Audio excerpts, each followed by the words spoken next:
ஆச்சாரியனுடைய தனியன் சொன்னா போறாரு சுவாமி, ஆச்சாரியனுடைய திருமேனி தியானம் பண்ணணும்.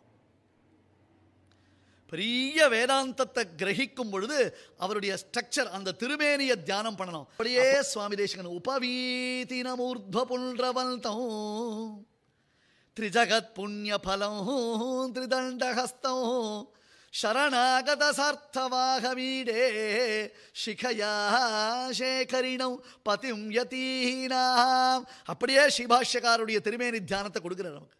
ஸ்ரீபாஷ்யாதி உயர்ந்த வேதாந்த கிரந்தங்களை காலக்ஷேபம் பண்ண ஆரம்பிக்கச்சே ஸ்ரீபாஷ்யக்காருடைய திருமேனியை தியானம் பண்ணு. அதுதான் உனக்கு உத்தாரகம், அதுதான் தாரக போஷக போக்கியம். அந்த தியானம் பண்றது விசேஷம். அப்படி இருக்குமாம். ஸ்ரீபாஷ்யக்காரர் காவேரியில் தீர்த்தாமாடுறார். அப்படி காவேரியில் முங்கி குளிக்கிறார், தீர்த்தாமாடுறார். பெரிய நம்பிகள் கரையிலிருந்து பார்த்துட்டு இருக்காராம். பக்கத்தில் ஒருத்தர் கேட்டார், ஓய் அங்கே என்ன பார்த்துட்டு இருக்கீர் நீர் அப்படின்னார்.